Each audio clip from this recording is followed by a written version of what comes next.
Welcome to Lyra Echo Stories, where every story echoes emotions, memories, and hidden truths. Step in and feel the echo of every tale. My father laughed the day he kicked me out. Not a cruel laugh. Worse, an amused one. The kind of laugh a man makes when he watches someone walk toward a door he has already decided to lock behind them. I was 19, 4 months pregnant, and holding a garbage bag full of clothes in one hand and a recipe book in the other. The recipe book was not mine. It had belonged to my grandmother. She had pressed it into my palms in a hospital bed 2 years before she died, and said 6 words I did not understand until I had lost everything else. Feed people. Do not just serve. Those words meant nothing at 19. 15 years later, standing in the lobby of my 14th restaurant, watching a process server hand me a summons with my parents' names on it, they still do not mean what she intended. 30%.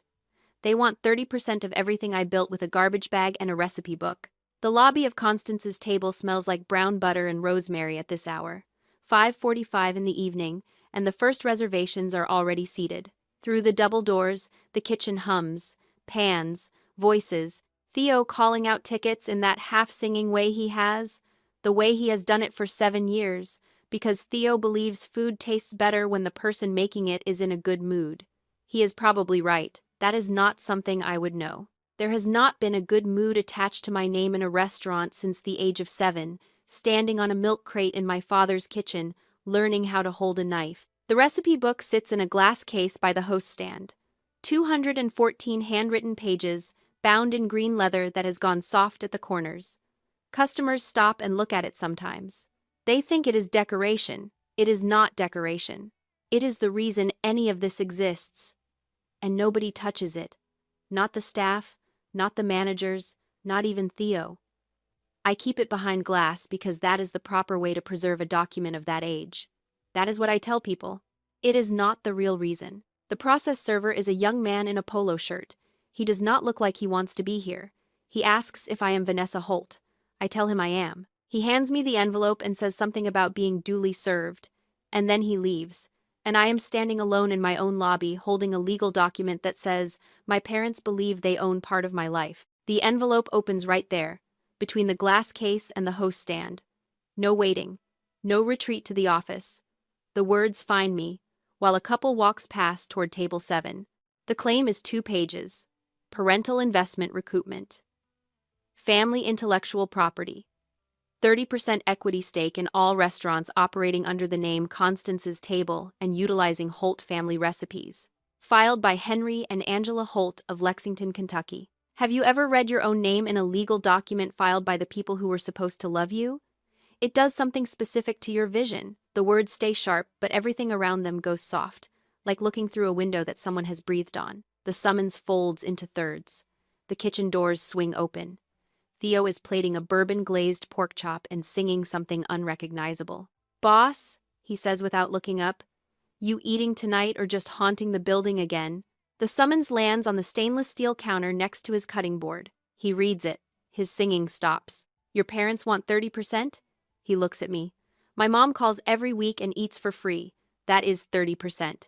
Laughter would have been the right response.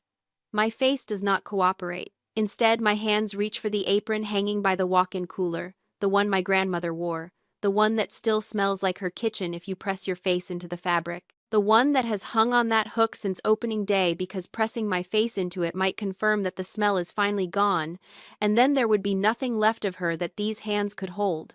The apron folds on top of the summons. Theo watches. He is quiet for a moment, which for Theo is unusual. Boss, he says, you named this place after your grandmother, but you run it like a bank. Connie would have sat at the table. No answer comes. The small desk in the back corner of the kitchen has a laptop on it, the one used for inventory and scheduling, and the spreadsheets that get built at 2 in the morning when sleep will not come. A new document opens. Every asset, every location, every lease agreement, every licensing contract that mentions the name Constance's Table goes into columns. This is what happens instead of crying. Instead of calling someone, organize, document, prepare. At 8:15, when the kitchen is in full service and Theo has stopped looking at me like a bomb about to detonate, the phone comes out. Nina Voss, best estate litigation attorney in Louisville. Her number has been saved for 3 years, since the revenue first crossed the line where protecting it became more important than growing it. The call was never supposed to be for this. Nina, this is Vanessa Holt, Constance's table. Something needs your eyes on it. She asks what kind of something. The kind where my parents want 30% of 14 restaurants and they are using my dead grandmother's recipes as their legal basis. A pause. Then, how soon can you come in? Tomorrow. 6 in the morning. The restaurant opens early. Another pause. She is deciding something. The quality of the silence says so. 5:45, she says. Bring the recipes. The phone goes back in my pocket. Across the kitchen, through the service window, past the line cooks and the steam and the tickets, the green leather book sits where it always sits, behind glass, untouched, waiting. My grandmother gave me that book 17 years ago. I built 14 restaurants on its pages, and I cannot prove she meant it for me. Nina Voss arrived at 5:43, 2 minutes early. She wore a gray suit and no jewelry and carried a briefcase that looked like it had been through more courtrooms than most judges. She did not shake my hand. She set the briefcase on the counter, looked at the glass case, and said, "That the book? That is the book." She studied it for a moment the way a surgeon studies an image before cutting. Then she turned to me. "Walk me through the claim." The flagship was empty at that hour, just the two of us sitting at a table near the window, the summons between us, and the smell of yesterday's bread still in the air. Nina read the filing twice. She asked 17 questions. Most of them were about money. How much revenue across all 14 locations? What percentage came from menu items based on the recipes? Whether the recipes had ever been published, shared, or licensed to third parties. Then she asked the question that changed everything. "Where did you get the recipes?" "My grandmother. She gave them to me when she was dying. A hospital bed in Lexington, 2 years before she passed." Nina set down her pen. "Is that documented anywhere? A letter? A witness statement? A clause in her will?" The table between us suddenly felt very wide. No. There was no document. There was no letter. There was a dying woman pressing a green leather book into the hands of a 17-year-old girl and trusting that the girl would understand. Nina picked up her pen again. She wrote something in the margin of the summons. Then she looked at me with the kind of patience that expensive lawyers save for clients who have just revealed a serious problem. "The intellectual property claim has standing," she said. "If they can argue those recipes are family property passed down through the family, not gifted specifically to you, they have a case. Not a strong one, but strong enough to survive a motion to dismiss." The kitchen was quiet. Through the service window, the first prep cooks were arriving, tying aprons, starting coffee. Theo would be in by 6:30. He would start singing by 6:31. "There is something else," Nina said. She tapped the filing. "This is not a pro se complaint. Someone drafted this. The language is clean. Parental investment recoupment is not a phrase your average retiree pulls out of the air. Your parents have a lawyer. My parents live in a 2-bedroom apartment in Lexington. My father does building maintenance 3 days a week. My mother has not worked outside the home since she retired from managing events at Grace Lutheran Church, where she coordinated every funeral, every wedding, every potluck for 20 years. She organized 300 people with a laminated spreadsheet and a smile that could convince a grieving widow to bring her own casserole to the reception. If they have a lawyer, someone is paying for it. Or someone convinced them this was worth pursuing. Nina waited. She was good at waiting. Lawyers who are good at waiting tend to win more than lawyers who talk. "My parents kicked me out when I was 19, I said. "That was 15 years ago. We have not spoken since." She nodded. Not surprised. Probably heard worse. "Why did they kick you out?" The question sat between us like a dish neither of us wanted to touch. 4 months pregnant, unmarried. My father called it a disgrace. My mother sat at the table and said nothing, which was her way of agreeing without leaving fingerprints on the decision. He told me to pack what would fit in one bag and be out by morning. Then he laughed. Not because it was funny, because he believed it was already over for me and the only thing left to do was find it amusing. That was the last time my father's voice was inside a room with mine. Nina wrote something else. "Did you have any resources when you left?" $20,000. Cash. sitting in a savings account my grandmother had set up when she was alive. At the time, it felt like a fortune. Later, it felt like exactly enough. Enough to rent a kitchen for 3 months, buy secondhand equipment, and open a takeout window in a strip mall in Bowling Green, Kentucky, that smelled like carpet glue and ambition. Where did the 20,000 come from? My grandmother. She told me she had put some money aside for me.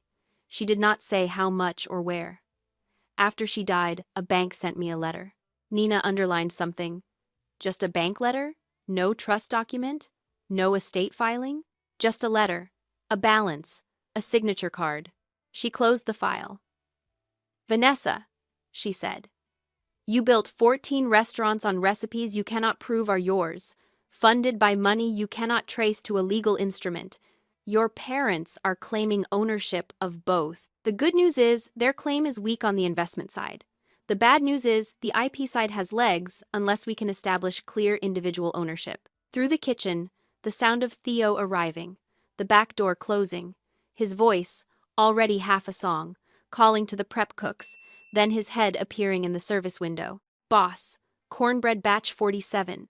Followed the book exactly. Still not the same as the original Connie's. That recipe is either wrong or my oven is haunted. Keep trying, I said. Theo disappeared back into the kitchen. Nina watched him go. He seems loyal, she said. 7 years. He was my first hire. Nina stood. She picked up her briefcase. Your grandmother had a lawyer, she said.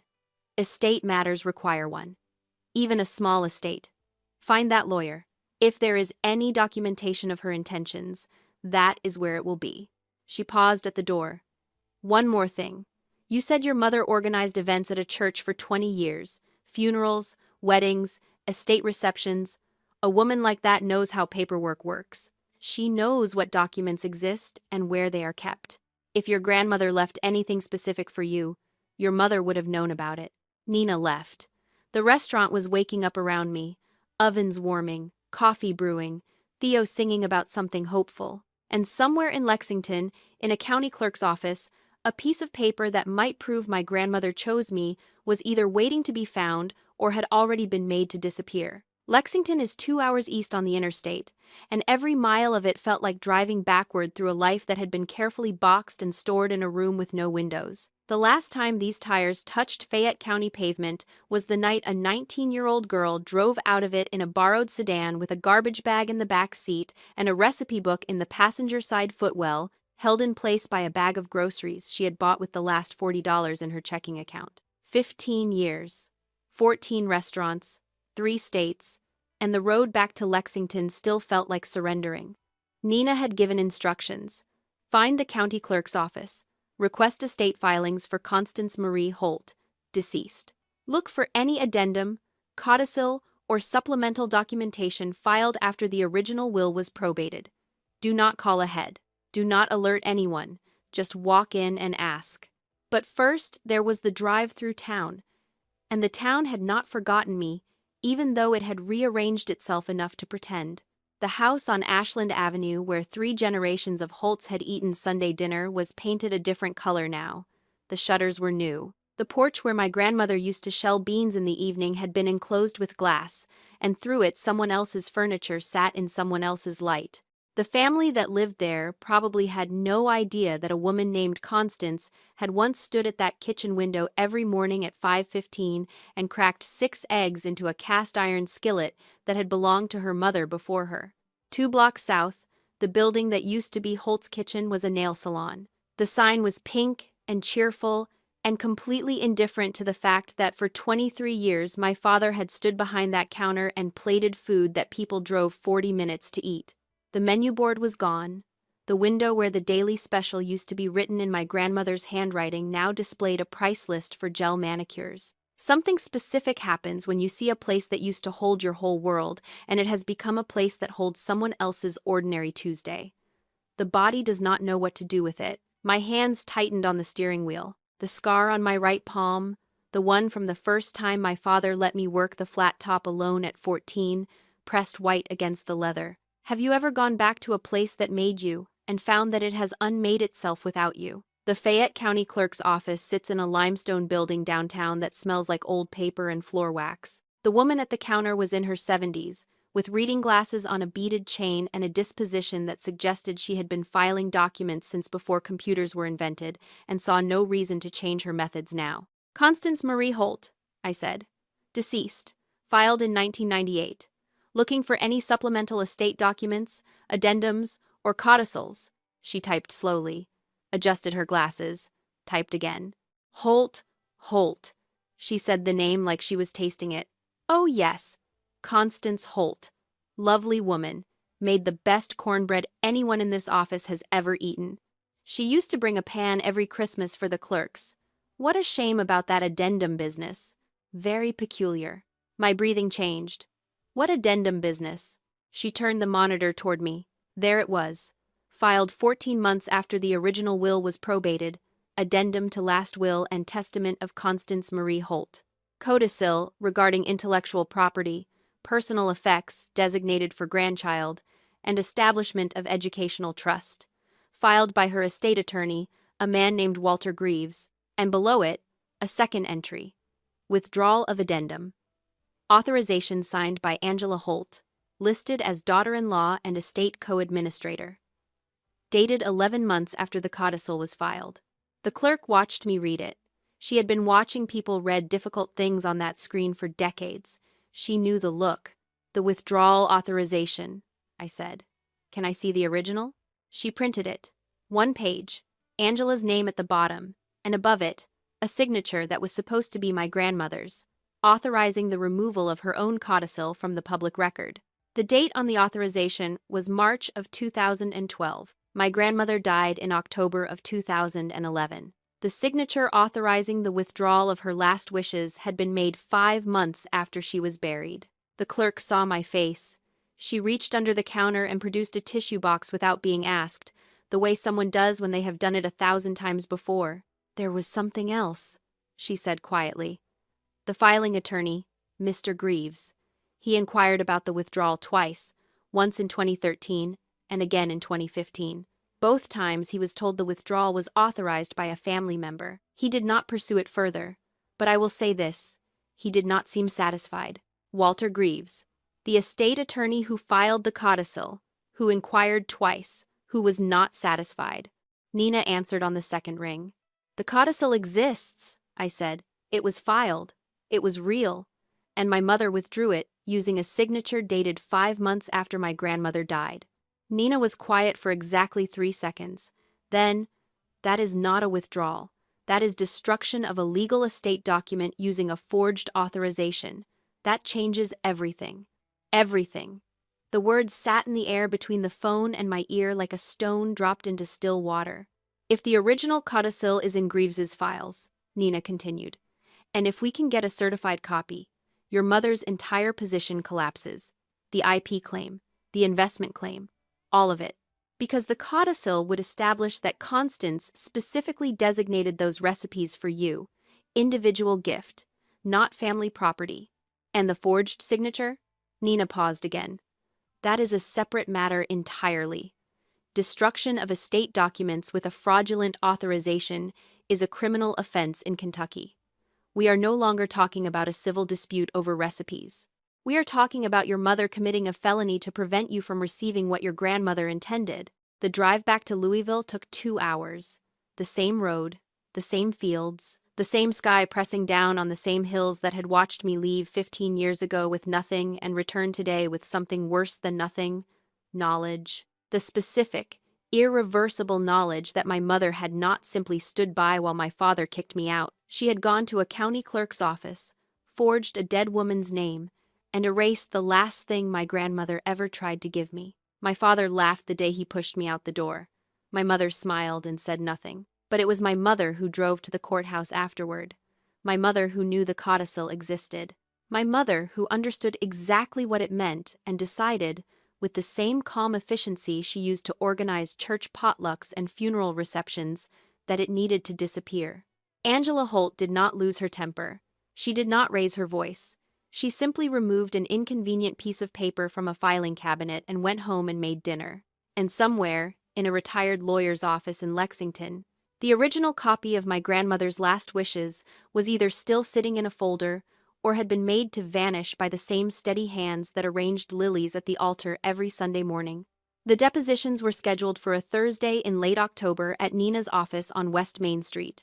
2 separate sessions. Henry at 9 in the morning, Angela at 1 in the afternoon. Their lawyer, a man named Gordon Pike who wore a tie that was slightly too short and carried a briefcase that looked like it had been purchased for the occasion, arrived 15 minutes early and asked where the coffee was. Nina had spent 3 weeks preparing subpoenas for financial records, IRS transcripts going back 16 years, bank statements, county property filings. She had built a paper architecture around my parents' claim and then looked for the places where the walls did not meet the floor. Henry came in at 9:12. 12 minutes late. He sat down across the table from me and did not look at my face. He looked at my hands. Then he looked away. Gordon Pike turned on the recorder. Nina began with soft questions. When did you open Holt's Kitchen? What year did it close? How many employees at peak? Henry answered each one with the energy of a man who had been waiting 15 years to talk about the restaurant he lost, and his voice carried the particular warmth of someone describing a version of himself that no longer existed. It was my kitchen, he said. My mother started it, yes. But I built it into something. 60 covers on a Friday night. People drove from Frankfurt. From Richmond. They came for my food. Nina let him talk. She was good at letting people build the stage they would later fall from. Then she shifted. Mr. Holt, when your daughter left your home in 2011, did you continue to claim her as a dependent on your federal tax return? Henry's mouth opened, closed, opened again. Gordon Pike leaned forward. He had not been briefed on this. Nina placed 3 sheets of paper on the table. IRS transcripts. Tax years 2012, 13, and 14. Each one listing Vanessa Holt as a dependent of Henry and Angela Holt.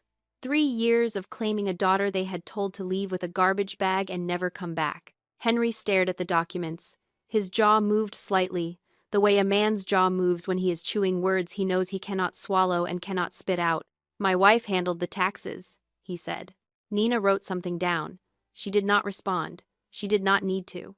The recorder was running, and Henry had just redirected blame toward Angela in a room with a court reporter. Gordon Pike asked for a recess. He stood up, walked into the hallway, and closed the door behind him. Through the frosted glass, the shape of him leaning against the wall with both hands on his knees was visible for a full minute before he came back in and said, "Did you actually claim her on your taxes after evicting her?" And then quieter. "You know what? I need a minute." He took 2 minutes. When he returned, his tie looked even shorter. The afternoon session was different. Angela arrived at 12:55, 5 minutes early. Hair set, blouse ironed. She smiled at the receptionist. She smiled at the court reporter. She smiled at Nina. The smile was the kind that had organized 300 church members into coordinated grief at funeral receptions and convinced 12 committee chairs to volunteer for events nobody wanted to attend. It was professional. It was practiced. And it was the most dangerous thing in the room. Nina began the same way. Soft questions. How long were you married to Henry? What was your role in the family business? When did the restaurant close? Angela answered precisely. Not too much, not too little. Each answer trimmed to the exact size of the question, with no loose threads. Then Nina asked about Constance. Your mother-in-law's estate was probated in 1998, correct? Correct. And you served as co-administrator of that estate alongside your husband? Angela's smile thinned by 1 degree. That is correct. It was a small estate. The house, some savings, personal items. Constance was a wonderful woman, very beloved. Were you aware that a codicil was filed 14 months after the original probate? Angela did not blink. She did not shift in her chair. She folded her hands on the table the way a woman folds napkins at a dinner party, each crease deliberate. Constance was elderly and confused in her final years. Any documents filed during that period may not reflect her true wishes. As her daughter-in-law and someone who was with her nearly every day, I can tell you that she was not always clear about what she was signing. Nina produced the county clerk's filing record, the codicil, the withdrawal authorization. This authorization to withdraw the codicil bears your signature, Mrs. Holt, and above it, a signature purporting to be Constance's. dated March 2012. Angela looked at the document. Her expression did not change. Constance asked me to handle her affairs. She trusted me. Whatever paperwork was filed, it was done at her request and with her knowledge. Nina let the silence hold for 3 full seconds. Then, Constance passed away in October of 2011. This authorization is dated 5 months after her death. How did a deceased woman authorize the withdrawal of her own codicil? The room temperature did not change, but something in Angela's posture did. A micro-adjustment. The hands on the table pressed slightly harder against each other. Gordon Pike looked at Angela, then at the document, then at Angela again. He opened his mouth and then closed it, which is the sound a lawyer makes when he realizes his client has not told him everything. Angela recovered in under 2 seconds. The paperwork was handled by the estate office. If there is a discrepancy in the dates, that is an administrative matter, not a reflection of intent. Nina did not argue. She wrote something down. She closed the folder. She thanked Angela for her time. After they left, Nina sat across from me in the conference room and said nothing for a long time. She knew, Nina said finally. She knew the codicil existed. She knew what it contained. And she removed it. The date discrepancy is not an administrative error. It is a forged authorization on a deceased person's estate document. The drive home that evening went through the part of Lexington where my grandmother's house used to stand. The route was not necessary. There were faster ways back to the interstate. But the car went there anyway, the way hands sometimes reach for a light switch in a room that has already been rewired. And in the passenger seat, sitting in a folder on top of Nina's notes, was a name: Walter Greaves. The estate attorney who had filed the codicil inquired twice about its withdrawal, and been told by Angela's smooth voice and practiced smile that everything was in order. Greaves was retired now, living in a small town outside Lexington called Versailles, which in Kentucky is pronounced Versailles, because Kentuckians do not believe the French should have the final word on anything. Nina had already left him a message.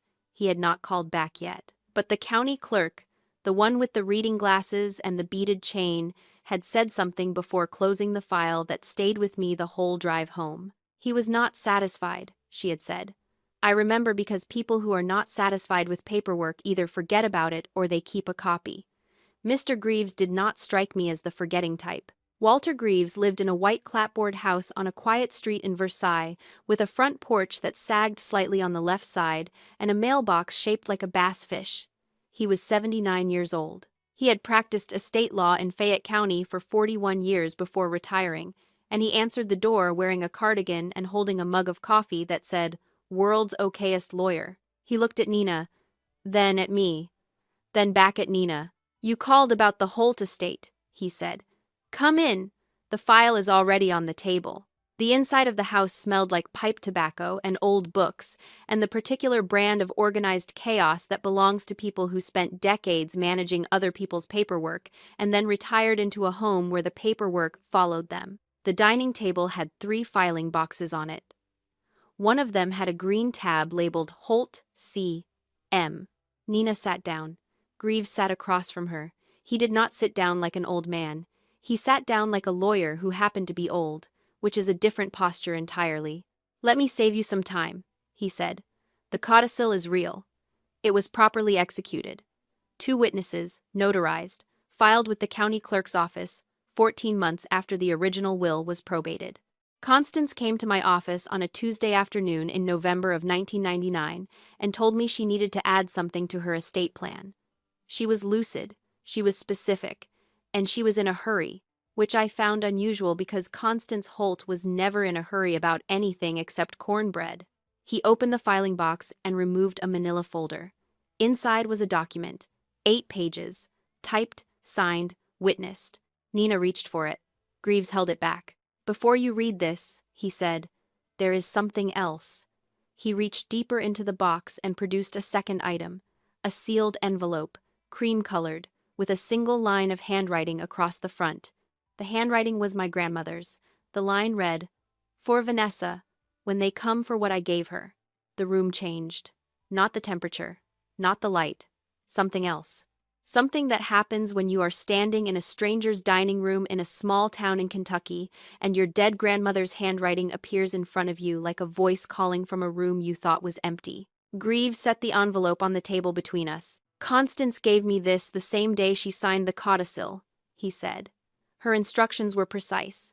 The letter was to be held in my possession until one of two things happened. Either Vanessa requested it herself after the age of 30, or someone initiated a legal dispute regarding the recipes.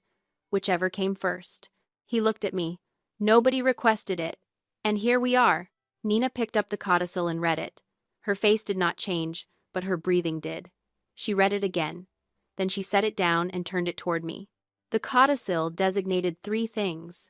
First, all culinary intellectual property, including handwritten recipes, techniques, and associated documentation, was to pass directly to Vanessa Marie Holt upon her 21st birthday or upon the initiation of any legal claim against the estate. Whichever came first, not to the family, not to Henry, to me, by name. Second, an educational trust in the amount of $20,000 was to be established at a bank in Lexington, with Vanessa as sole beneficiary, accessible upon her 18th birthday.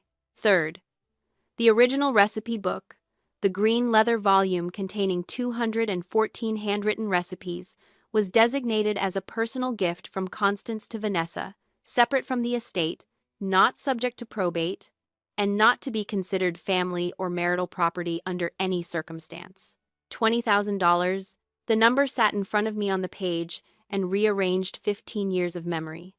The bank letter that had arrived when the first restaurant was still a fantasy. The savings account with no explanation except a name and a balance. The money that had paid for 3 months of rent on a strip mall kitchen in Bowling Green. The money that had made everything after it possible. That money had come from my grandmother, not from luck, not from grit, not from pulling myself up by whatever bootstraps the motivational speakers like to talk about. From Constance, from a woman who had sat in this very lawyer's office and built a net beneath a granddaughter who did not yet know she was going to fall. 15 years of believing the story of the self-made woman. 15 years of standing in kitchens and telling investors and reporters and Theo and myself that everything had started with nothing, that the first 20,000 was a mystery deposit from a forgotten relative, that the recipes were a personal gift with no legal weight. None of that was true. All of it had been planned, prepared, protected, by a woman who died before she could see whether any of it would work. Nina was speaking.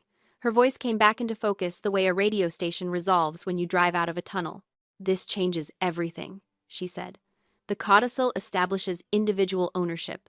The recipes are not family property. They are a designated personal gift with explicit legal language excluding them from the estate. The IP claim collapses entirely, and the investment claim has no foundation because the startup capital came from a trust Constance established, not from Henry and Angela. She paused. The sealed letter.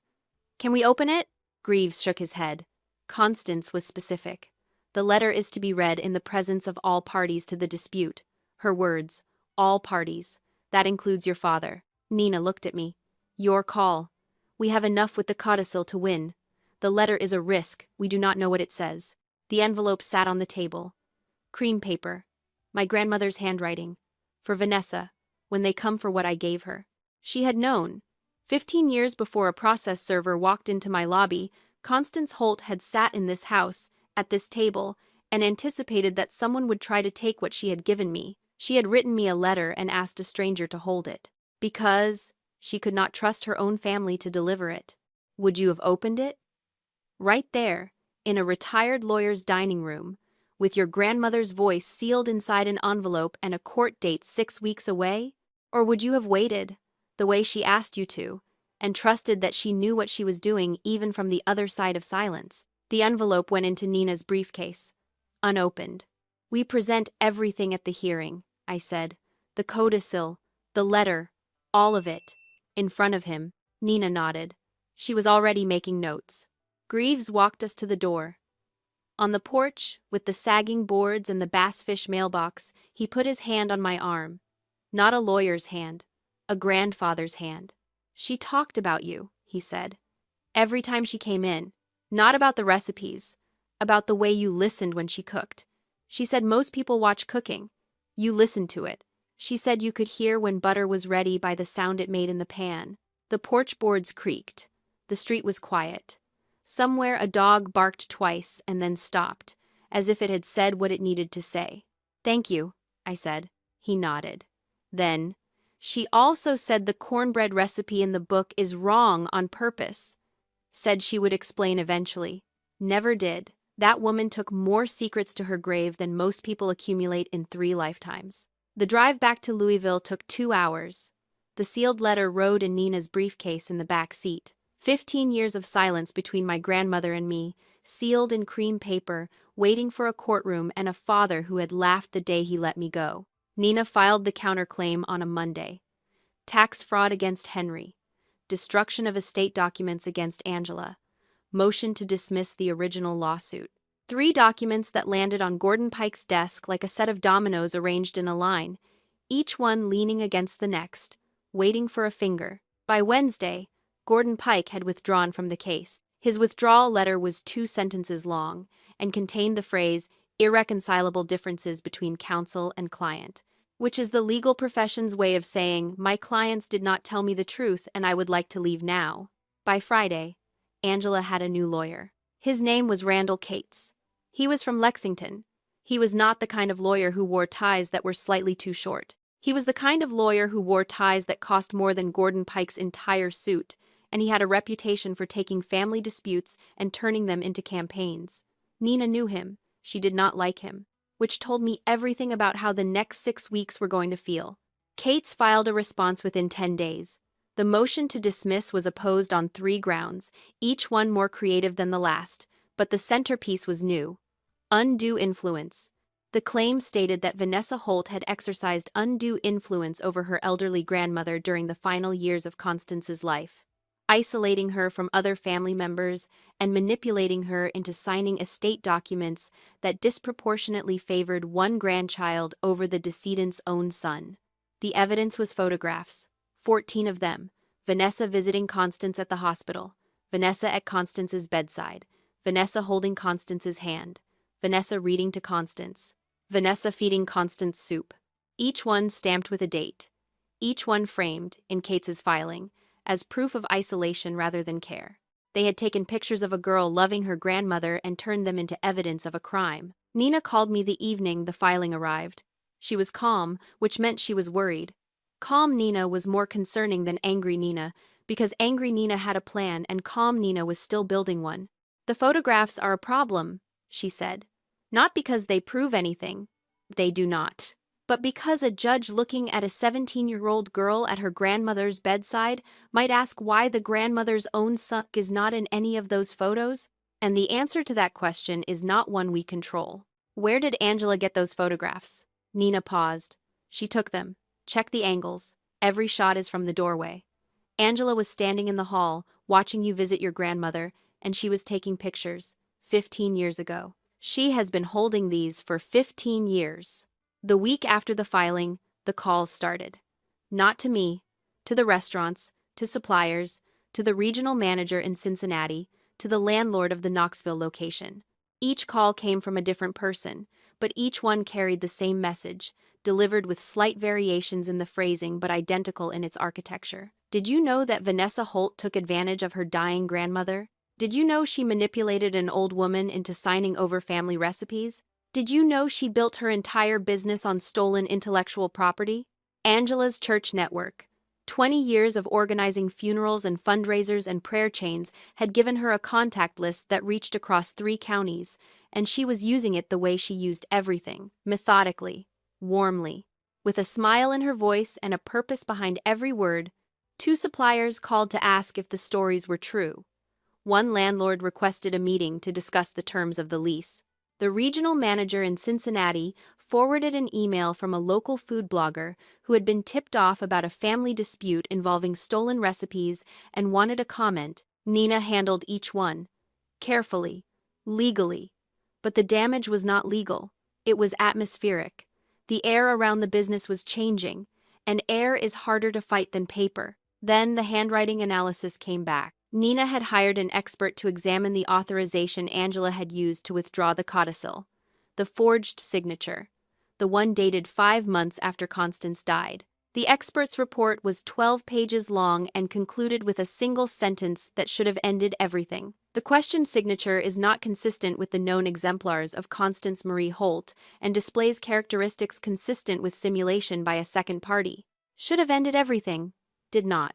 Because Cates filed a counter-motion challenging the expert's methodology, requesting a second independent analysis, and arguing that signature variation in elderly individuals is well documented and does not constitute proof of forgery. The hearing date was pushed back 4 weeks, Nina called. "The delay is tactical," she said. "Cates knows the codicil destroys their case. He is buying time for Angela's social campaign to do damage before we get to a courtroom. Every week we wait is a week she spends calling people." That night, at 11:40, the flagship restaurant was closed. The kitchen was dark. The staff had gone home. Theo had left a note on the prep station that said, "Boss, please eat something that is not rage and spreadsheets." The glass case in the lobby was lit by the security lights. The green leather book glowed faintly behind the glass, the way it always did after hours, when the restaurant was empty and the only audience was me. For 15 years, that book had sat behind glass. Protected, preserved, untouched. Customers admired it. Staff respected it. Nobody opened it. Nobody read it. It was a relic, a symbol, the founding artifact of a 14-restaurant empire built by a woman who had been told she would be begging on the street. The lock on the glass case was small. The key was in my office, in the top drawer, behind the stapler. The walk from the lobby to the office and back took 40 seconds. The lock opened with a sound like a held breath releasing. The book was heavier than memory had kept it. The leather was softer. The pages were thicker than paper has any right to be, and they smelled like something between cinnamon and thyme. 187 recipes. That was how many had been used across 14 restaurants over 15 years. 187 pages of my grandmother's handwriting, translated into menus and training manuals, and laminated cards taped above prep stations in 3 states. 27 pages remained, the last section of the book.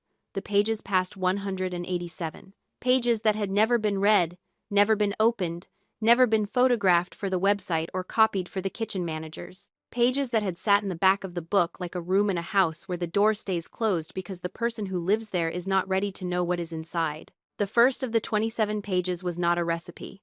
It was a letter, written in my grandmother's hand, dated 3 months before she died.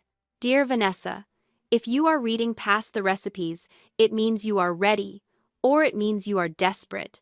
With you, sweetheart, it was always hard to tell the difference." The page blurred, not because the handwriting was unclear, because something was happening to the space between my eyes and the paper, something warm and involuntary, something that 15 years of spreadsheets and systems and structure had not been able to prevent. Theo's note was still on the prep station. "Boss, please eat something." But there was nothing in that kitchen that could fill what had just opened. My grandmother had written me 27 letters disguised as the back pages of a recipe book. She had tucked them behind the cornbread and the collard greens and the bourbon pecan pie, knowing that one day the recipes would run out and the girl holding the book would have to keep turning pages. And she was right. The recipes had run out. The pages had not. The restaurant was dark. The letter was open. And somewhere in Lexington, Angela Holt was making phone calls with a smile in her voice, not knowing that the woman she had tried to erase from the public record had been writing from inside the book the entire time. The hearing was held on a Tuesday in December at the Fayette County Circuit Court in Lexington. The courtroom smelled like floor polish and old wood and the particular weight of rooms where people have been telling the truth and lying about it in equal measure for over 100 years. Henry sat on one side of the aisle with Randall Cates. Angela sat next to him. She was wearing a blue blouse and a gold cross necklace, and the expression of a woman who had already decided how this would end. Nina and I sat on the other side. Between us, on the table, sat a manila folder, a sealed cream envelope, and 15 years of silence. The judge was a woman in her 60s named Calloway. She read the filings. She looked at both tables. She asked Nina to proceed. Nina stood. She did not rush. She placed 4 items on the evidence table in a row, like courses in a meal, each one building on the one before. First, the certified copy of the codicil, obtained from Walter Greaves. Filed in 1999. Properly executed. 2 witnesses. Notarized.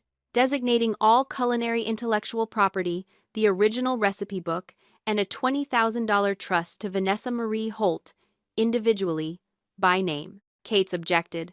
Relevance. Authenticity. Chain of custody. Judge Calloway overruled each one with the patience of someone swatting the same fly for the 3rd time. Second, IRS transcripts showing Henry and Angela Holt claimed Vanessa as a dependent for 3 tax years following her removal from the household. Nina did not editorialize. She placed the documents on the table and let the numbers speak the language that numbers speak, which is quiet and permanent. Third, the handwriting analysis. 12 pages. The expert was not present, but the report had been submitted and accepted. The questioned signature on the withdrawal authorization was not consistent with known exemplars of Constance Marie Holt. The pressure patterns, letter formation, and pen angle were consistent with simulation by a second party. Nina paused on that phrase. Simulation by a second party. She let the courtroom hear it twice.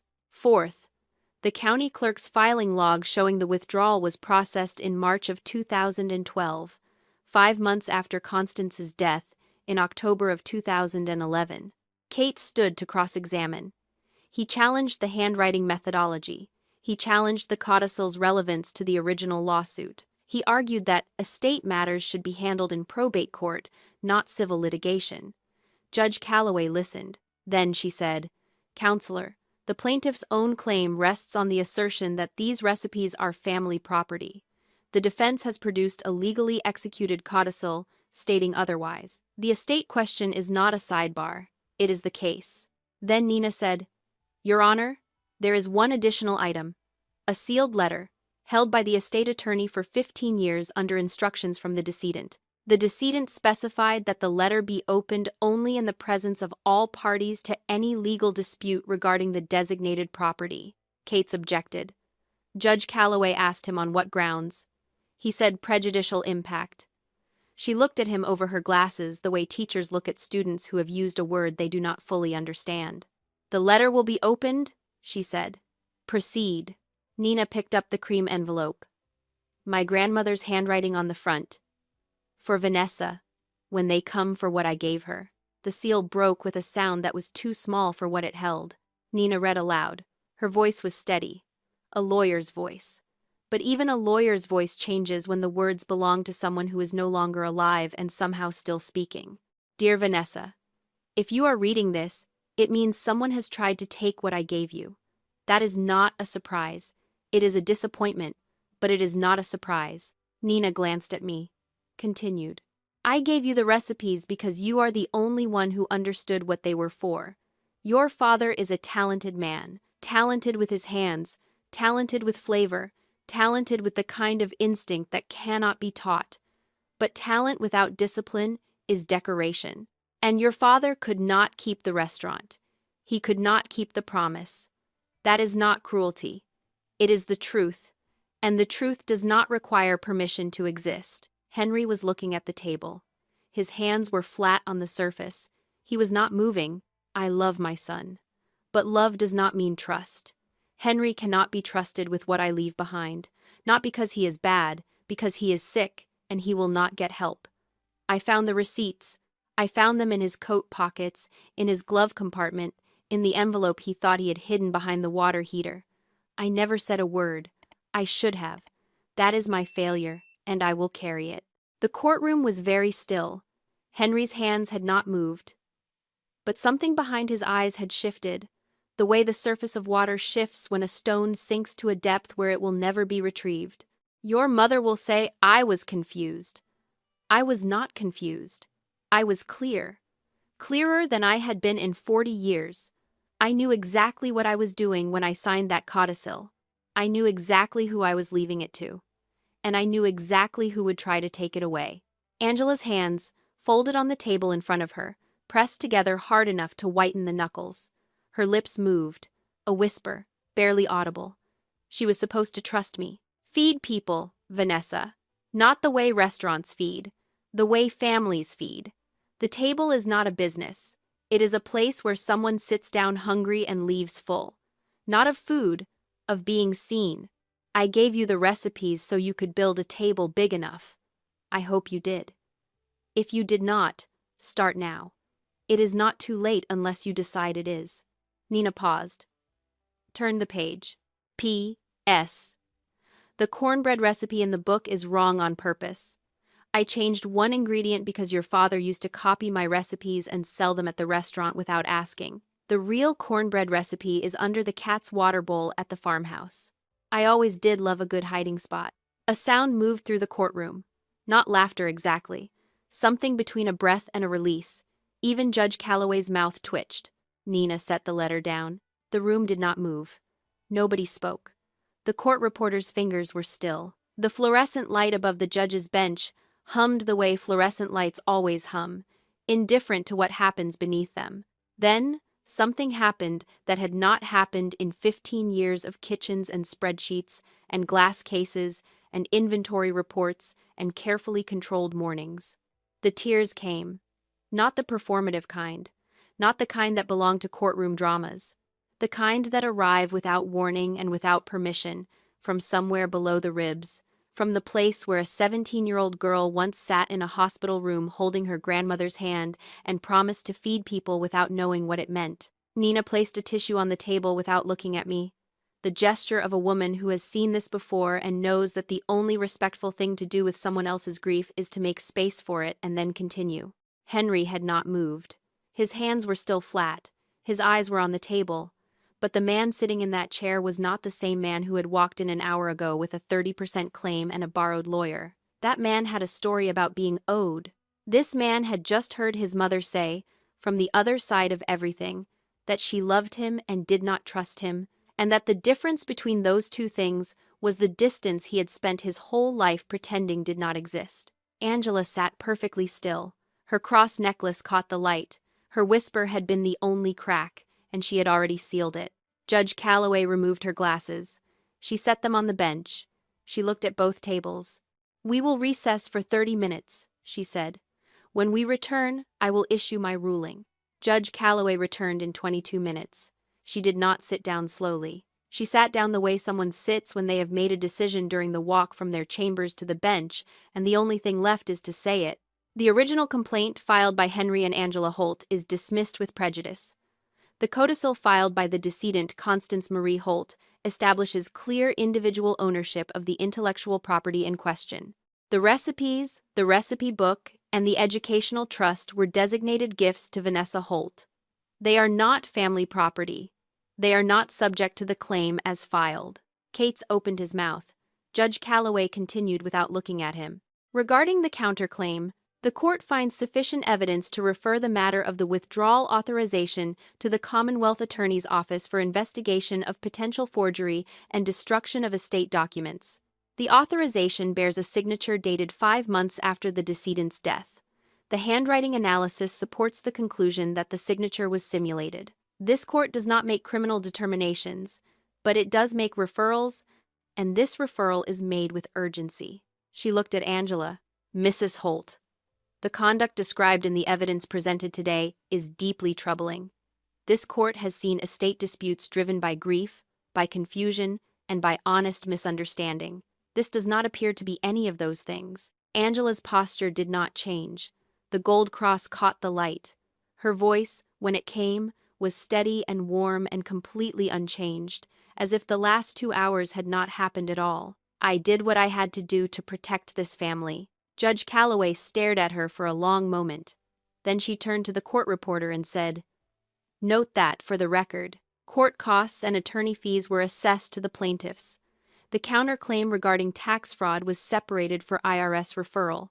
Nina gathered the documents. Cates gathered his briefcase. The courtroom emptied the way courtrooms always empty, slowly and in silence, as if the room itself needs a moment to process what was said inside it. Henry stood last. He looked at Angela, not with anger, not with hurt, with the specific expression of a man seeing a room he has lived in for 30 years and noticing, for the first time, that the furniture has been rearranged and nobody told him. He walked out without speaking. Angela walked out 3 steps behind him. They did not walk together. That was the last time both of my parents were in the same room with me. It was also the last time they were in the same room with each other. The criminal referral moved forward. The marriage did not survive it. Not because Henry discovered that Angela had forged a signature. Because Henry discovered that Angela had known about the codicil for 15 years and had never told him. She had managed the information the way she managed everything. Quietly. Completely. Without leaving fingerprints on the decision. 3 weeks later, on a Saturday morning in January, the hostess at the flagship restaurant found a package at the front desk. No name, no note, no return address. Inside was a kitchen knife. Old. Carbon steel. Wooden handle worn smooth on one side where a right hand had gripped it for decades. The blade had been sharpened so many times it had narrowed to a sliver of what it once was. The hostess brought it to Theo. Theo brought it to me. "This is from your old man's kitchen," he said. "Is it not?" The handle fit my palm the way certain objects fit when they were made for a hand shaped like yours. The worn spot on the right side matched the curve of my grip exactly. Because it had been made by the same grip, my father's hands, my hands, the hands my grandmother had looked at and written on the back of a photograph. "She has your hands." He had not come inside. He had not asked to speak. He had not written a note because there was nothing a note could hold that the knife did not already say. It said, "This is what I taught you." It said, "This is what we share." It said, "I cannot undo what was done, but I can leave this on your doorstep and walk away and hope that you find room for it somewhere." The knife went into the main kitchen, not in a drawer, on the magnetic strip above the prep station, next to the new knives, where Theo would see it every morning and know that it belonged there. That afternoon, the glass case in the lobby was empty for the first time since opening day. The green leather book sat on the kitchen counter. Open. Theo stood over it with his arms crossed and his mouth slightly open. "All of them," I said. "Learn all of them. Even the ones past page 187. He turned the pages carefully. He reached the letters. He looked at me. "Boss. These are not recipes."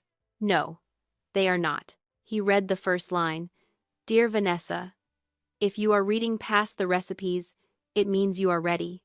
He closed the book gently and said, "Boss, this is the most important cookbook I have ever held. And I have held a lot of cookbooks. Some of them were even good." The following weekend, on a cold Sunday in February, a rented car pulled up to a farmhouse outside Lexington. The house belonged to a young family now. A woman with a toddler on her hip answered the door and looked confused when a stranger asked if there was a cat's water bowl anywhere on the property. "There is a water bowl in the mudroom," she said. "Been there since we moved in. Came with the house. We do not even have a cat." Under the bowl, taped to the underside in a sealed plastic bag, a single index card in handwriting that had become as familiar as breathing. The real cornbread recipe. 3 ingredients different from the version in the book. One of them was buttermilk, one was honey, and the third was something so simple and so obvious that standing in a stranger's mudroom holding an index card and laughing was the only reasonable response. Theo tasted the first batch the following Saturday. He set down the fork. He closed his eyes. He opened them. "Boss. Boss. This is obscene. This is not cornbread. This is a religious experience. We have been serving the wrong cornbread for 7 years. My grandmother hid the real recipe under a cat's water bowl. That is the most grandma thing I have ever heard in my life. The cornbread was not for the restaurants, not for the menu, not for the customers. It was for a table in the back of the flagship kitchen where 2 chairs sat and 2 plates waited, and the apron hanging by the walk-in cooler had finally been taken down and put on. Theo sat. I sat. For the first time in 15 years, the woman who owned 14 restaurants sat down at a table and ate with someone she had chosen to call family. My grandmother left me 214 recipes.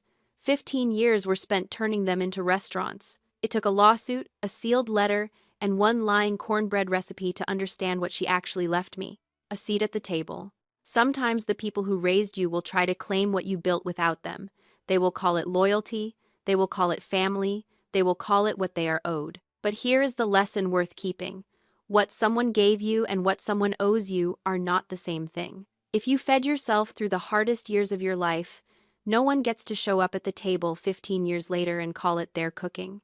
Have you ever built something from nothing and watched someone take credit for the foundation? Have you ever kept a promise to someone who was gone and realized you had been keeping it wrong the whole time? Protecting what you have built is not selfish. Sitting down at your own table is not weakness.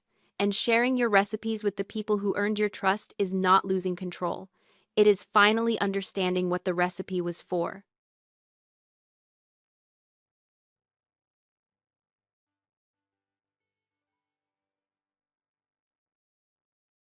Thank you for being part of Lyra Echo Stories. If this story stayed with you, don't forget to like, subscribe, and share, because every echo never truly fades.